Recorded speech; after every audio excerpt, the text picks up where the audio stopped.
Баршаңызға сәлем, сіздер Сәндігүл. Қолтықтағы жағымсыз иістен арыламай жүрсеңіздер, немесе қолтықтың иісінен қолтықтарыңыз терілеп берекет алып жүретін болса, сіздерге керемет екі әдісін көрсететін боламын. Видеоны соңына дейін толық қараңыздар, және де менің каналыма тіркелуді ұмытпаңыздар.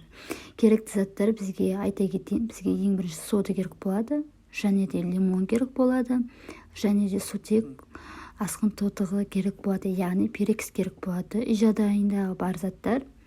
Ең алдымен сіздерге бірінші әдісін көрсететін боламын. Бірінші бізде керекті содамызды алып аламыз, яғни шай қасықпен қасықты толтырып алып, осылай кесемізге салып аламыз. Және де оның үстіне лимон сығынысын қосатын боламыз, яғни лимонымызды сығып, осылай қосамыз. Яғни бізде массамыз сұйық тәрізді болу керек. Сондықтан барынша көптеу қосасыздар, осылай қолмен сығып.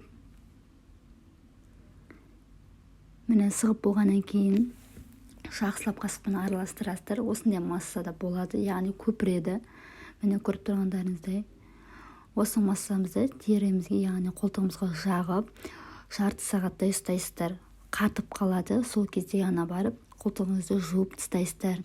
Осы әдісті 3 күн жасаңыздар, күніне бірден, кешкі жатарда жасаңыздар.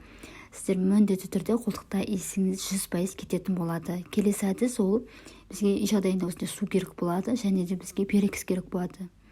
3% перекс керек болады. Осы перексіміздің 10-15 тамшысын тамызасыздар. Одан көп тамызуға да болады. Өз қалауларыңыз бойынша тамызып, бұны күнделікті 3 мезгіл қолтықтарыңызға осы ватовый дискімен жағып жүресіздер. Яғни оның артынан жуып қажеті жоқ.